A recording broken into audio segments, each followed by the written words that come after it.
Buenas tardes. Yo soy el ingeniero eléctrico Gustavo Morales, perteneciente a la Dirección de Gestión, Infraestructura, Higiene y Seguridad Laboral de la FACENA. Esta es una serie de cursos en la cual yo dictaré en el módulo 1, riesgo eléctrico. Antes de dar inicio al tema de riesgo eléctrico, citaremos algunos conceptos particulares como qué es la higiene y seguridad, qué son las acciones inseguras, cuáles son las condiciones inseguras. Daremos un breve pantallazo de qué es la electricidad y cuáles serían las medidas preventivas a tener en cuenta. Bueno, ¿qué es higiene y seguridad? La higiene y seguridad en el trabajo es una disciplina central para prevenir accidentes y enfermedades profesionales en el ámbito laboral, mediante la protección y cuidado de la vida y la salud de los trabajadores, con estándares diseñados para garantizar sus condiciones de trabajo. Además, se relaciona con muchas otras áreas para garantizar un entorno de trabajo seguro y saludable. Algunas de estas incluyen medicina de trabajo, se enfoca en la prevención, diagnóstico y tratamiento de enfermedades relacionadas con el entorno laboral, la psicología laboral, la cual analiza el impacto del trabajo en la salud mental y emocional de los empleados. ¿Qué es lo que condicionan? Que la persona se sienta cómoda en su lugar de trabajo y tenga actitud de trabajo. La ingeniería de la seguridad, la cual diseñará sistemas y procesos para minimizar los riesgos en el lugar de trabajo. Y las actividades como el derecho laboral, la cual asegura el cumplimiento de las normativas. Eso es toda la parte legal relacionada con la seguridad y el bienestar de los empleados. La física, la cual es crucial en trabajo con materiales radioactivos o para controlar niveles de ruido, iluminación. Esta misma se relaciona con la seguridad eléctrica, incluyendo la prevención de descargas y cortocircuitos. Citaremos particularmente para entender mejor qué es un accidente de trabajo. Un accidente de trabajo es todo acontecimiento súbito y violento ocurrido por el hecho o en ocasión del trabajo, o en el trayecto entre el domicilio del trabajador y el lugar de trabajo, siempre y cuando el damnificado no hubiera interrumpido o alterado dicho trayecto por condiciones o causas ajenas al trabajo. ¿Sobre qué disciplina trabaja la higiene y seguridad? Daremos algunos ejemplos. Iluminación, sonido, ergonomía, riesgo de incendio. La iluminación. ¿Qué es lo que se necesita en el lugar de trabajo para realizar una buena actividad? Una buena iluminación. Esta debe estar acorde con su plano de trabajo. No es lo mismo una persona que trabaja una lupa que necesita una buena iluminación a una persona que, por ejemplo, necesita cortar el pasto y la iluminación debe ser un poco más amplia. Estos niveles de iluminación son determinantes y están normalizados para cada plano de trabajo y para cada actividad. El sonido está relacionado con el ruido. Toda persona soporta un cierto nivel de ruido, pero lo cual está legislado dicho valor. Este se mide con un decibelímetro. La ergonomía. La ergonomía se encarga de adaptar el entorno laboral a las capacidades del trabajador para reducir el riesgo de lesiones. Riesgo de incendio. El riesgo de incendio está presente en todas las actividades, como por ejemplo en el cortocircuito de una instalación precaria, en algún artefacto que levante temperatura y tenga cerca algunos papeles, algún combustible en particular. Y este tema en especial lo presentaremos en un módulo más adelante. Acciones inseguras. Un acto inseguro en el trabajo es la acción u omisión del trabajador que origina un riesgo contra su seguridad y la de sus compañeros y compañeras. Los actos inseguros constituyen el factor humano más importante que causa los accidentes en el ámbito laboral. Ahora citaremos un video en el cual podremos observar una acción insegura. Es un operario, un electricista, trabajando sobre un tablero eléctrico. Se podrá observar que posee el zapato de seguridad. Si bien está puesto de un lado, pero el otro se lo sacó. Bien.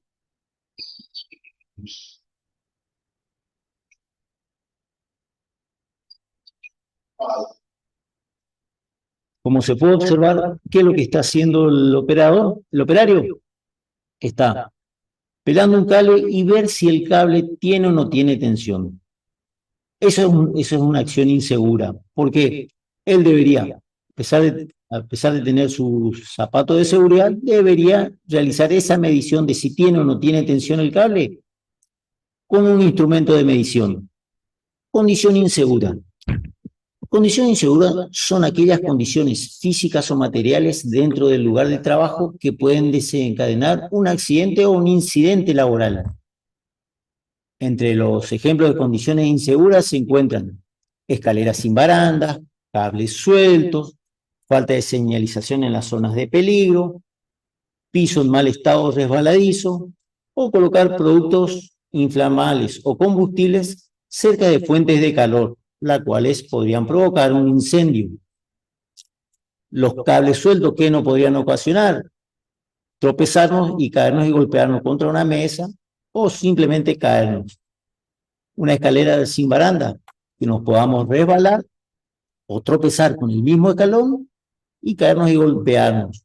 Un piso en mal estado resbaladizo o un piso húmedo me ocasionaría un resbalón, el cual me podría producir un accidente.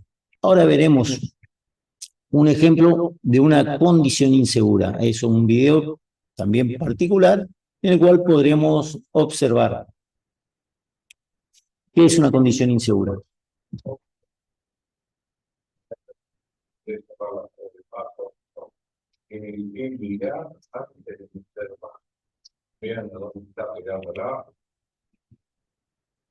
Vemos una pérdida de agua en un tanque cisterna, donde en el cual observamos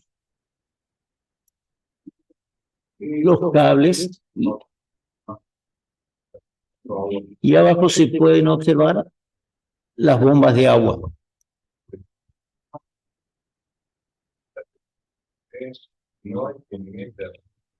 Eso son los cables del flotante los que me permiten la automatización del sistema.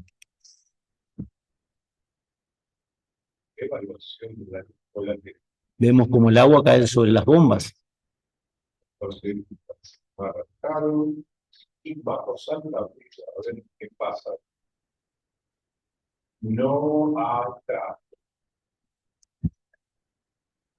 ¿Qué es lo que dice? Que el tema de que no arrancaron los motores significa que el motor en este momento no está accionado y no tiene tensión. Y la citación del trafo es que para la automatización de los flotantes, si tuviese un transformador, estaría trabajando con baja tensión, una tensión segura. Al no tener, él lo cita, y podremos escucharlo. De haber 380 o 220 láminas. Entonces hay que cortar la tensión en el tablero antes de cerrar la llave de luz. Y después llamar al tablero. Por si este nuevo.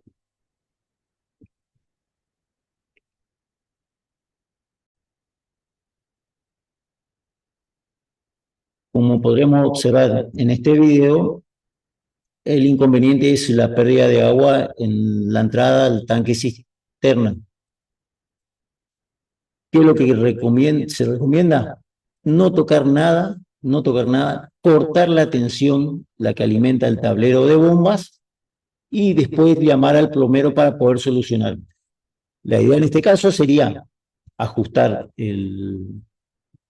la unión doble para que deje de perder, pero al tener cables eléctricos cercanos, corremos el riesgo de recibir una descarga, que es lo que garantiza el que realizó la inspección, que por lo menos los motores no arrancaron, es una cierta tranquilidad, y condiciona que al no tener transformadores de tensión, los automáticos de tanque pueden encontrarse bajo una tensión de 220 volts o 380, que accionan el mecanismo de la parte de potencia de los motores. Un ejemplo de condición insegura que nos ocurrió acá a nosotros es que teníamos un tablero con una instalación precaria. Recibimos la visita de gente externa a la facultad, a la cual se le prestó el predio, y ellos, ante la necesidad de tener suministro eléctrico, se conectaron directamente al tablero. Como observamos en la imagen de la derecha, estas personas externas que tuvieron necesidad de conectarse a una red eléctrica, y en lugar de agarrar y avisar a los encargados o a los electricistas de la institución, optaron por conectarse directamente del tablero que encontraron, en una forma totalmente insegura, atándose los cables directamente a los fusibles, como se observará en la imagen de la derecha, y generando una condición insegura. ¿Por qué insegura? Porque se conectaron directamente a una parte metálica del fusible, que no es lo correcto, pero si bien le solucionó el problema, no es lo correcto. ¿Qué ocurre? ¿O qué cosas hay que tener en cuenta? La electricidad no se ve y no tiene olor, no tiene un olor característico. Entonces, tratar de sentir, de oler la electricidad es imposible. Una vez que uno entra en contacto con la electricidad, ya es tarde. Entonces, se debe tomar medidas preventivas para todo esto. Se debe tener una actitud preventiva para realizar este tipo de tareas. Ahí es cuando nosotros citamos el riesgo eléctrico, el concepto de riesgo eléctrico. Antes de continuar, daremos unos conceptos básicos de la electricidad. La electricidad es una forma de energía que está presente siempre en la vida cotidiana, en todo. Todas las personas necesitamos indispensablemente el uso de la electricidad para distintas acciones y actividades, como por ejemplo calentar agua, necesitamos por ejemplo, una pava eléctrica, necesitamos que nuestro ambiente de trabajo sea cómodo a través de ventiladores, a través de las luces, aire acondicionado, o simplemente poner en marcha un proceso productivo. La utilización de esta trae aparejado siempre riesgo para la salud de las personas, por lo cual para su manipulación es necesario conocer cuáles son y qué medidas de prevención hay que tener en cuenta. ¿Qué se entiende por riesgo eléctrico? Riesgo eléctrico es la posibilidad que la corriente circule por el cuerpo humano. Esta puede o no realizar daño al cuerpo de la persona que recibió la descarga. Todo dependerá de por qué parte del cuerpo lo circula. O también lo otro que produce un riesgo eléctrico, es la realización de un cortocircuito o arco eléctrico. La que produce daño en personas, un cortocircuito, si produce un chispazo, afecta a la visión, puede quemar las manos de las personas, pueden quemar objetos y pueden producir incendios que afectarían al medio ambiente. Recién citábamos, por ejemplo, cuando la corriente circula a través del cuerpo humano. A eso llamamos choque eléctrico, y es por contacto de elementos bajo tensión o por contacto con masas puestas accidentalmente bajo tensión. A una la llamamos contacto directo, que es cuando una persona toca directamente un conductor bajo tensión, y contacto indirecto es la realización de el contacto con masa puestas accidentalmente bajo tensión. Otro riesgo eléctrico es el paso de corrientes a través del cuerpo de un ser humano provocada por descargas disruptivas, las cuales estas pueden producir quemaduras por descarga eléctrica o por algo voltaico. No solamente producir quemaduras, sino, por ejemplo, un operario que está trabajando sobre una escalera recibe una descarga eléctrica, si bien no le ha podido producir ninguna quemadura, el susto y la contracción a través de la descarga eléctrica le produce la caída de la misma, realizándole posibles fracturas, golpes a través de la descarga. Otro que citamos, tema de los cortocircuitos que pueden provocar incendios y explosiones originados, todo esto originados por la electricidad. Generalmente el riesgo eléctrico puede ocurrir cuando existe un circuito eléctrico, existe una diferencia de potencial,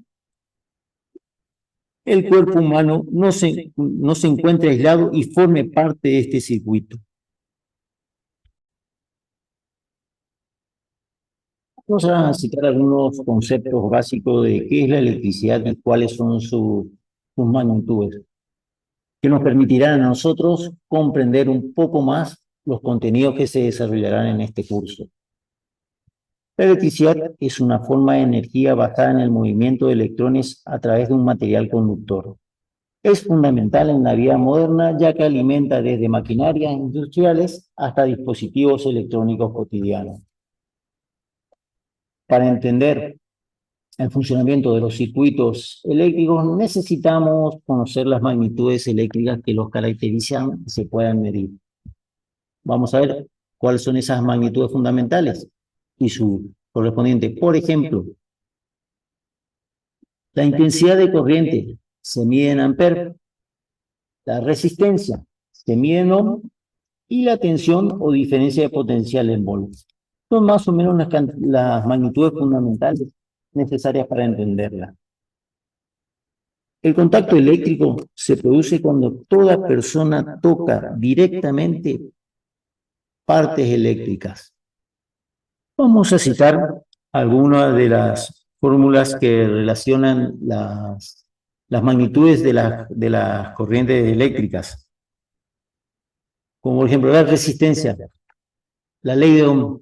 Esta establece que la intensidad de la corriente eléctrica que circula por un conductor eléctrico es directamente proporcional a la diferencia de potencial aplicada e inversamente proporcional a la resistencia del conductor sería en este caso. Y la potencia es la cantidad de energía que consume o genera un elemento en un momento determinado.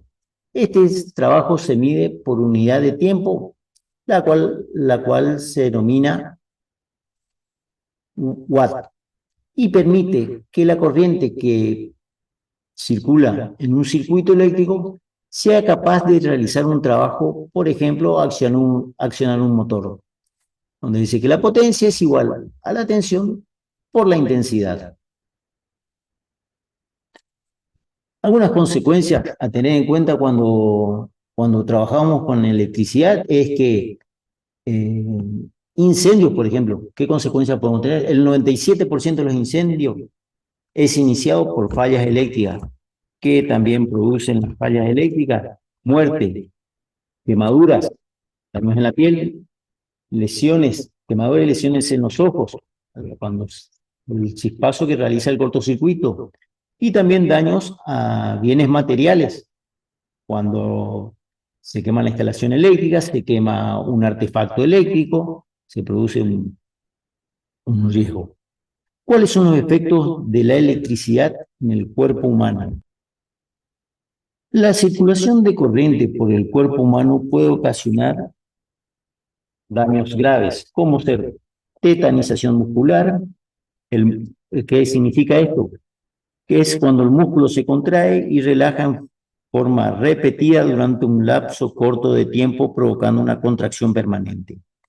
Esta contracción muscular se la conoce con la expresión "se quedó pegado". es cuando uno recibe una descarga, el músculo tiende a cerrarse, a contraerse, uno cierra el puño y, a eso se llama tetanización. Ocurre cuando una persona agarra un elemento con tensión y los músculos de la mano se tetanizan y quedan aferrados al objeto. El dicho le dio una patada se refiere cuando se toca un elemento con tensión con la parte externa de la mano. Se tetanizan los músculos del brazo y se contraen bruscamente dando esa sensación. Otro de los efectos que pueden ocasionar una descarga eléctrica es la asfixia, y es cuando la corriente atraviesa el tórax y produce la tetanización de los músculos respiratorios, el diafragma. Un paro respiratorio, el paso de la corriente eléctrica afecta al centro nervioso respiratorio. La fibrilación ventricular, contracciones desordenadas de los músculos de las células cardíacas, lo que impide al corazón bombear la sangre. Y las quemaduras, que es el paso de la corriente eléctrica. El paso de la corriente eléctrica genera calor y dependiendo de la intensidad y el tiempo puede producir serias quemaduras. Es importante tener en cuenta cómo es la trayectoria de la corriente por el cuerpo humano. Los efectos de la descarga eléctrica dependen de qué órganos atraviesen cuando la circulan. Una trayectoria de mayor longitud tendrá en principio mayor resistencia y por lo tanto menor intensidad. Sin embargo, puede atravesar órganos vitales como ser el corazón, pulmones, hígado, produciendo lesiones o perforaciones. Siempre que ésta pase por el tórax, va a tener efectos más graves. Las mayores lesiones se producen cuando la corriente eléctrica circula en las siguientes direcciones: de mano derecha a mano izquierda, de manos a pie, de la cabeza, de la mano a la cabeza, y cuáles son los casos más que producen mayores lesiones. La intención no es la intención, sino la idea es que la corriente, para que no nos produzca daños al corazón, es que no nos atraviese, que no tenga un recorrido que pase a través del corazón. Por ejemplo, en el caso de que nos pase la corriente de mano derecha a mano izquierda o viceversa, o que pase de la mano derecha al pie izquierdo, o del pie izquierdo a la mano derecha, de la cabeza a los pies. Todo eso son recorridos que nos pueden ocurrir y ocasionar grandes daños.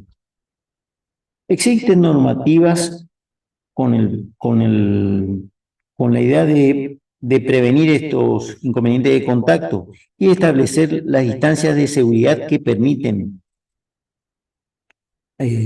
prevenir de descargas disruptivas en trabajos efectuados en proximidad de partes no aisladas de instalaciones eléctricas que se encuentran en servicio, y consiste en las separaciones mínimas que debe tener un operario, un operador o una persona ante cualquier punto bajo tensión. Hablamos de punto con tensión no aislado y la parte más próxima del cuerpo del operario o de las herramientas que él la utiliza.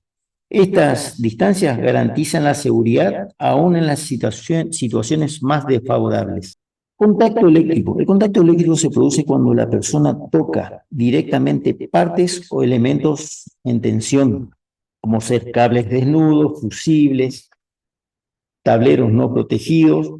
Estos contactos en los dibujos podemos ver un contacto directo a través de la persona, a través de un conductor, y un contacto indirecto es un artefacto bajo tensión, pero no en forma directa sobre el conductor, sino a través de sus masas. ¿Cuáles son las medidas de prevención de los contactos directos? Una protección por alejamiento. Alejar las partes activas de la instalación a una distancia suficiente del lugar donde las personas habitualmente se encuentran o circulen. evitando un contacto fortuito. Se deben a tener en cuenta todos los posibles movimientos de piezas conductoras no aisladas, desplazamientos y balanceo de las personas o posibles caídas de herramientas. Una protección por aislamiento, donde las partes activas de la instalación estarán recubiertas con un aislamiento apropiado que conserve sus propiedades durante su vida útil y que limite la corriente de contacto a un valor inocuo. En la primera imagen vemos la separación de los conductores activos a través de bandejas separadas a una cierta altura. En protección por aislamiento, un tablero eléctrico con su correspondiente tapa de protección aislando los posibles puntos de contacto en los cuales están bajo tensión. Y el tercer caso, el último, el de la derecha, protección por medios de obstáculos. Se interpondrán elementos que impidan todo contacto accidental con las partes activas de la instalación. La eficacia de los obstáculos deberá estar asegurada por su naturaleza, su extensión, su disposición, su resistencia mecánica y, si fuera necesario, por su aislamiento. Se prohíbe prescindir de la protección por obstáculo antes de haber puesto fuera de tensión las partes conductoras, si existieran razones de fuerza mayor del retiro. Se tomarán todas medidas de seguridad en trabajos con tensión. Dentro de las medidas de prevención de contactos indirectos existen elementos que forman parte de estas medidas y son la puesta a tierra de las masas metálicas de una instalación, interruptores diferenciales, que es una protección activa, y los interruptores automáticos, que son llaves de protección hacia cortocircuitos, sobrecargas, etc. La puesta a tierra.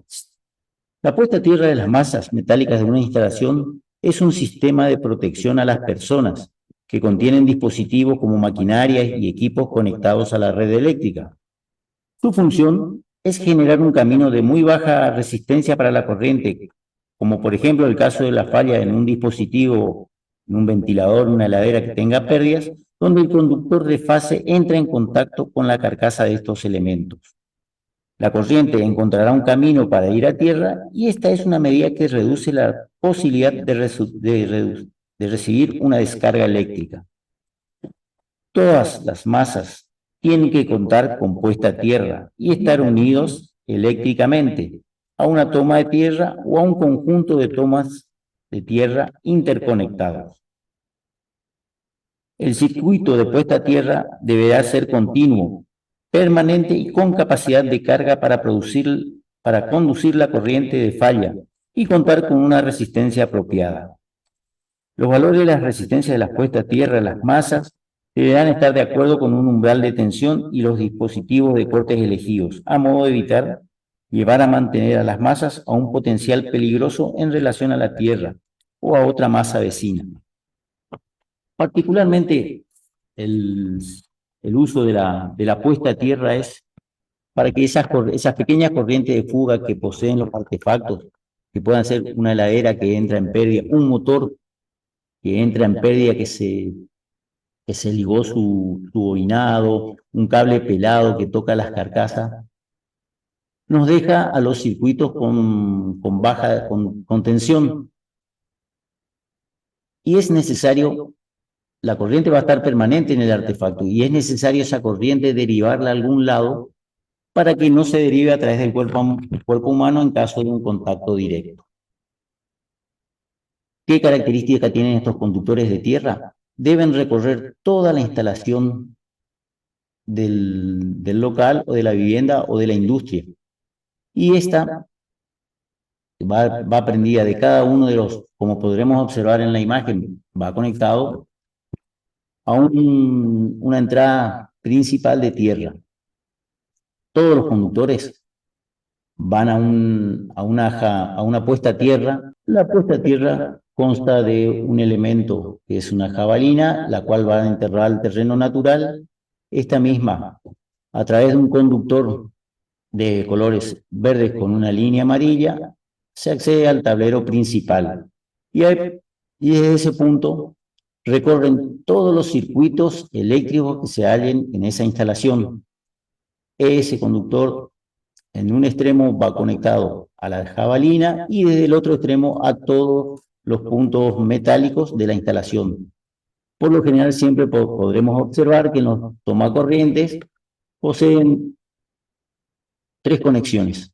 Uno, o por lo general lo que llamamos los tomacorrientes de tres patas, donde por uno de los contactos va el vivo o la fase, el otro el neutro, y esa tercer patita que por lo general le solemos llamar es el conductor de tierra, la cual tiene que estar conectada siempre, siempre. La derivación, ¿qué es lo ¿cuál es la idea de la tercer pata o la conexión de puesta a tierra? Muchas veces los artefactos eléctricos pueden entrar pueden entrar en pérdida, lo que comúnmente llamamos patean los artefactos. La idea ¿a qué se debe esto? A que muchas veces los bobinados de los motores entran en pérdida, generan una inducción en la carcasa. Muchas veces solemos encontrar también en las computadoras, que las computadoras reciben una cierta tensión. Esa tensión es una tensión estática, la cual debemos derivarla para que al tocar el artefacto no nos dé una descarga eléctrica. ¿Qué hace la corriente siempre que está en contacto? La corriente trata de circular siempre por donde le ofrezcan menor resistencia. Entonces, el conductor, la sección del conductor de tierra debe estar de acorde a la corriente de descarga. Cabe aclarar que siempre, siempre, todas las instalaciones deben tener conductor de puesta a tierra y esta estar conectada tanto un extremo a la jabalina como en el otro extremo a todas las partes metálicas de la instalación. Cosa de no dejar ningún artefacto sin su conexión de puesta a tierra. Vamos a pasar a interruptores diferenciales, que es una protección, llamamos protección activa. Este dispositivo protege a las personas evitando que circule corriente por el cuerpo. Detecta cualquier fuga de la corriente del circuito de la instalación, ya sea por un contacto directo o un contacto indirecto de una persona o por la fuga de corriente por el conductor de tierra. Cuando se produce la fuga, el interruptor diferencial se abre, comúnmente llamamos saltol diferencial. Abre el circuito y corta la energía. Es muy importante saber si nuestra instalación eléctrica posee este dispositivo, ya que lo que nos permite a nosotros es que en caso de una fuga de un artefacto, este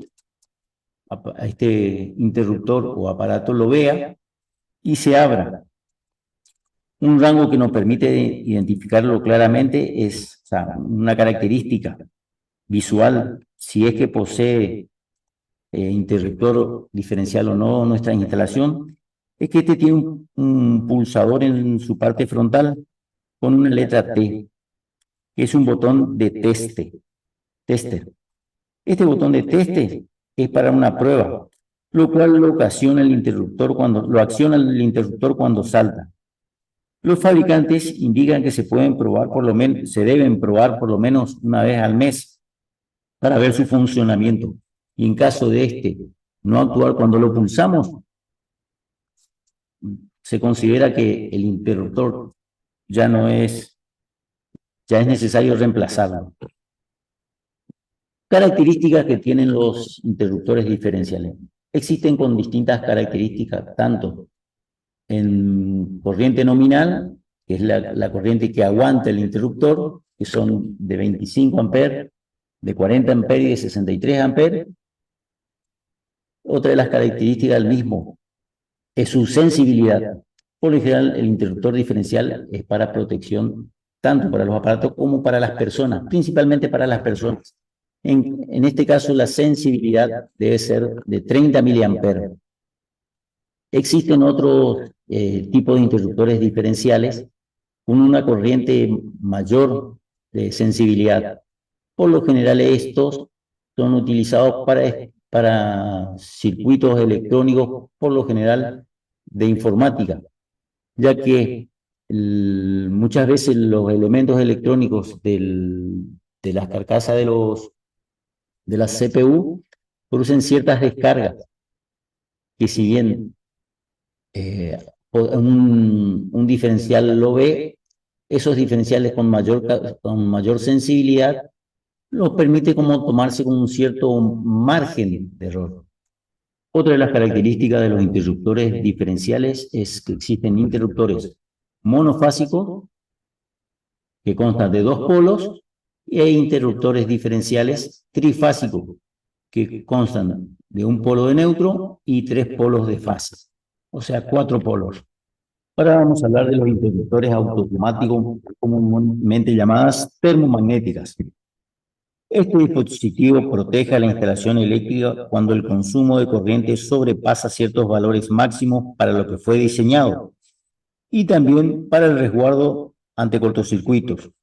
En otras palabras, y al igual que los fusiles, estos interruptores protegen la instalación contra sobrecargas y cortocircuitos. Las características de los interruptores termomagnéticos, su presentación vienen de un polo unipolar, de dos polos bipolar, tres polos trifásicos y cuatro polos comúnmente llamados tetrapolares. En el primer caso interrumpe solo en el interruptor de fase, el unipolar. El bipolar es para seccionar fase y neutro. Los trifásicos manejan las tres fases de la tensión. Por lo general se suelen usar para los motores de bombas de agua, distintos tipos que solamente trabajan con tensión trifásica, sin neutro. Y el tetrapolar, que es un interruptor que corta las tres fases y el conductor de neutro. Su característica, como por lo general llamamos su tamaño, viene indicado, como podemos observar en el cursor, en este caso en la imagen de la derecha, una característica C25, por ejemplo, C10, C15. Esa característica es un máximo valor de corriente o máxima corriente de trabajo. Pasado esto, el interruptor se deberá abrir. En general, entonces, para cerrar, todos los tableros constan de su gabinete un interruptor diferencial de protección para fugas, para pequeñas fugas, fugas en general, las llaves termomagnéticas, las que protegerán por sobrecargas, y la conexión de puesta a tierra, que por lo general siempre van todas las tierras unidas a una bornera en uno de los costados, por lo general, del tablero, y ligadas todas entre sí. Otra de las cuestiones a tener en cuenta en la seguridad de los tableros es, si bien ya quitamos los elementos, el interruptor diferencial, los interruptores termomagnéticos y la puesta a tierra, es que todos los tableros deban poseer tapa y contratapa. Esta contratapa nos protege de los conductores bajo tensión o los bornes bajo tensión. La conexión de puesta a tierra es una condición obligatoria, es una condición obligatoria en todos los tableros.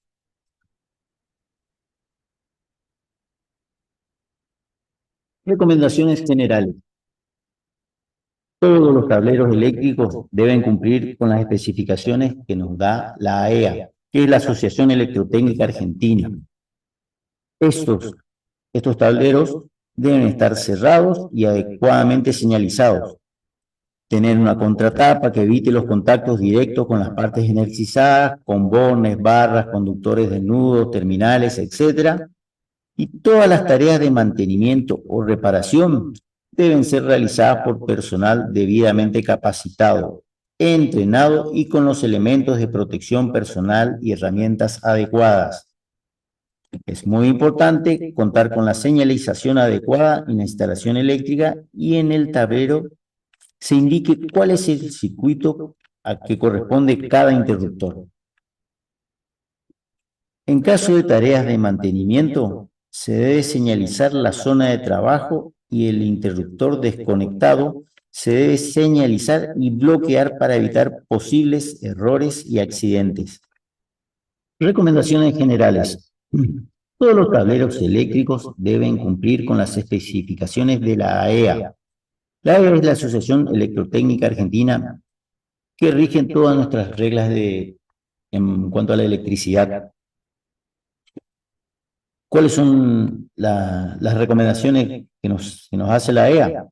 Que todos los tableros deben estar cerrados adecuadamente y señalizados, que tengan una contratapa que evite los contactos directos con partes energizadas como bornes, barras, conductores desnudos, terminales, etc. Que todas las tareas de mantenimiento o reparación deben ser realizadas por personal debidamente capacitado, entrenado y con los elementos de protección personal y herramientas adecuadas. Es muy importante contar con la señalización adecuada en la instalación eléctrica y que el tablero se indique cuál es el circuito que controla cada interruptor. En casos de tener tareas de mantenimiento, se debe señalizar la zona de trabajo y el interruptor desconectado se debe señalizar y bloquear para evitar posibles errores y accidentes. Todos los cables de la instalación eléctrica deben estar adecuadamente contenidos, ya sea en bandejas, cañerías, cable canal, etc. Las cajas de paso deben estar adecuadamente tapadas, libres de posible entrada de agua, aceites, solventes, y pueden permanecer estos siempre secos, protegidos de agresores mecánicos y atmosféricos, como por general que no nos llueva dentro del tablero. Otra de las recomendaciones es no utilizar alargues con empalmes defectuosos, no usar triples ni sobrecargar los tomas múltiples zapatillas con muchas conexiones, no utilizar adaptadores que anulen la conexión a tierra, no tirar del cable cuando vamos a desconectar un artefacto, revisar siempre las herramientas que vamos a utilizar asegurándonos que éstas no presenten defectos o mala aislación en su carcasa.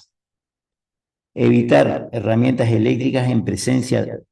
el uso de herramientas eléctricas en presencia de humedad, lluvia o con las manos o pies mojados.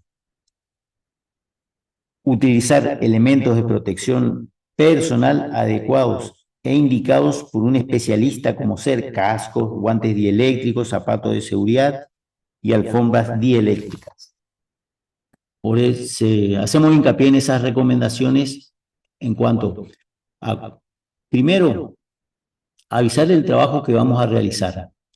Segundo, tratar de bloquear el interruptor con el que estamos trabajando, que no venga un agente externo a levantar el interruptor. Y tercero, poner obstáculos como ser conos, señalización, cadenas, para evitar el acceso y que la gente se dé cuenta que el personal está trabajando en ese sector. Esta forma de trabajar citada anteriormente y otras acciones más se conocen como las cinco reglas de oro. La primera es desconectar, corte visible o efectivo. Antes de iniciar cualquier trabajo eléctrico sin tensión, debemos desconectar todas las posibles alimentaciones a la línea, máquina o cuadro eléctrico, circuito eléctrico. La segunda, enclavamiento, bloqueo y señalización. Se debe prevenir cualquier posible reconexión utilizando para ello medios mecánicos, por ejemplo, candados.